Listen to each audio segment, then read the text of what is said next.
Hi everyone, welcome to Otaku Saga. I'm Rizzo. I'm Zero. And I'm DK. In this episode of Anime Reaction, we watched episode 3 of Tales of Zestiria Reacts.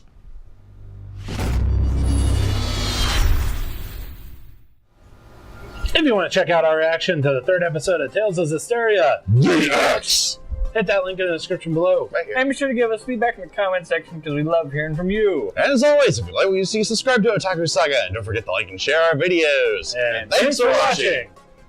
So on this episode of Tales of Zestiria, Reacts.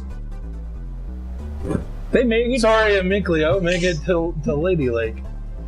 My. And you get to meet the Lady of the Lake. Well, yeah. At the beginning, they're standing outside the city waiting in line to get in, and they discover that it would take a long time for them to get in without a pass. So naturally, they're helped out by a cute merchant girl. Did we get her name? I can't remember. I don't think we actually got her name. Yeah, I don't think so either. Oh, don't think so. Yeah, but so yeah, they help. She helps them into the city, and then they run into the Hellion again. All right. Rose. Yep. Wasn't said in the episode. Well, They run into the Hellion again, and then That was hysterical, by the way. Are they gonna Assassin's Creed this shit? totally Assassin's and Creed. he's running up the slightly higher pile of boxes that are stacked just perfectly. That was exactly Assassin's Creed. And then he takes that jump and he fucking nails the landing. Nailed it. In Also so the many roof. ways of sarcasm. Right. Well, he didn't fuck himself up, so. That's true. He didn't even But lose it's still hilarious. The Hellion, just perfect landing. smooth, Damn. nothing. He came in like a wrecking ball. I'm ashamed I didn't say that during the reaction. Right. And they're like, you the were ashamed to say Hellion that. reveals that he's not there to kill Alicia. Man, pretty much alludes to the fact that someone else is, Yeah. and that they're reliable. So he's just enjoying the So yeah, bullshit. and we see the aforementioned assassins making a deal with, I guess, one of the higher ups in the government there. Like a prime minister or general or something. Yeah, basically he wants them to assassinate Alicia so that he can Wage war. wage war. Yeah, he wants the idealist peacekeeper out of the way. Yeah, pretty much. Yeah. I do wonder. So, this band of assassins, they will only assassinate a person if that person's life will hinder or put the citizens' lives in jeopardy. So I wonder if they've actually done their homework, because I'm sure that war takes a lot out of the citizens more than peace. No, you saw the official kind of explain the situation to them in that little office. So they have to know what's going on. I think they'll just take No, it I don't think that they've done their homework. I don't know. Okay. If we never went to war with Iraq, how many people would have actually lost their lives? I'd rather not bring that into this. But I know. But that's just the question that I'm trying to put out there.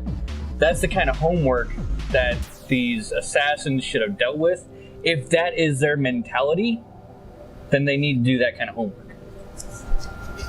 Because this Maybe they're under the assumption that if there's not an actual war waged, then the other country will just come in and slaughter everybody.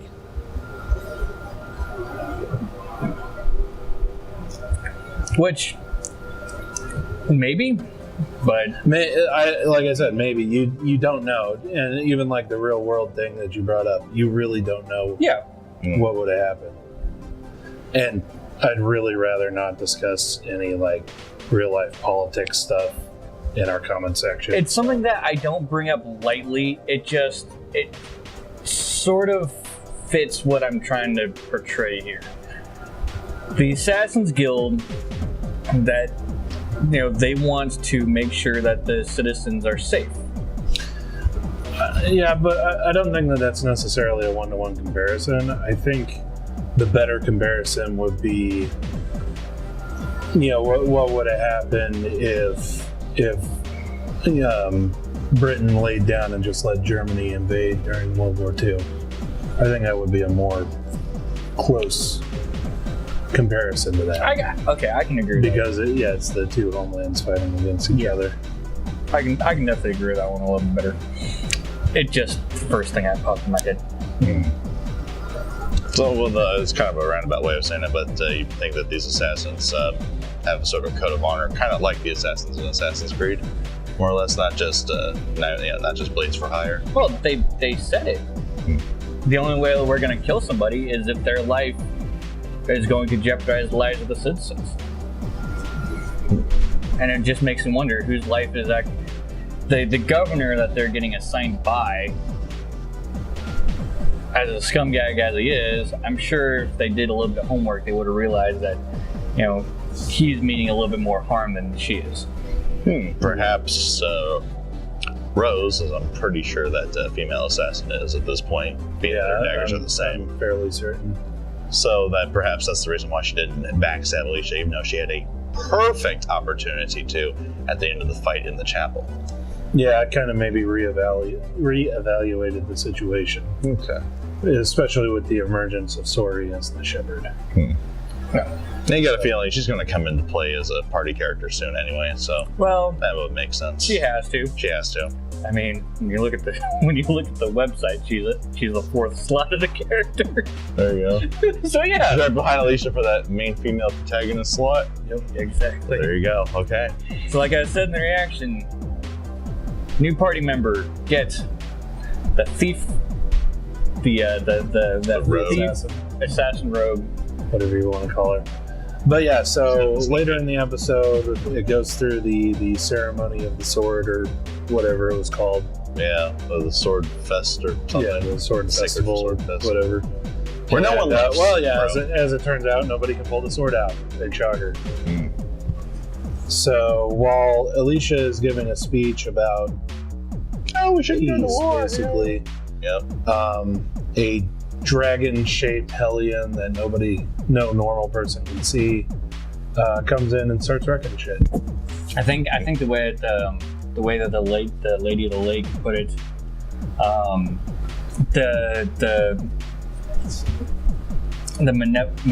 malevolence, the aura of the room basically manifested this dragon into its own shape and basically just started wrecking on its own because it doesn't have a proper... Doesn't have a physical form? Yeah. Or it doesn't have something guiding it. Yeah. That's my theory. But yeah, so in the commotion, Sori ends up pulling the sword out and turning into the shepherd and wrecking that dragon. And that's the cliffhanger that we leave off on. There we go. Way to introduce yourself to the world. Here's the shepherd, everyone gawk and stare and pin that target right on his back. I'm sure. Everyone's going to be interested in him at the very least. Yeah. But yeah, so I think this is where the real story starts. Yeah. Like, to be completely honest. Everything else was just the prologue, really. World building. I think it's also really interesting the way that they have Layla? Lila? The Lady of the Lake. Yep. And the Arthur transformation is basically the two of them being merged together. Fusion. That was totally bad. Yes, it was. But that was pretty epic looking. Pretty enough that was entirely epic and gorgeous. Damn. And Ufotable once again does it with their freaking backgrounds. Some of the most beautiful backgrounds in anime. Just pure, scenery porn. When time stopped, when Sori's about to pull the blade out, you see the sort of like crystals just slowly falling. Magnificent. I know. Damn. Beautiful. Well, yeah, so definitely looking forward to next week.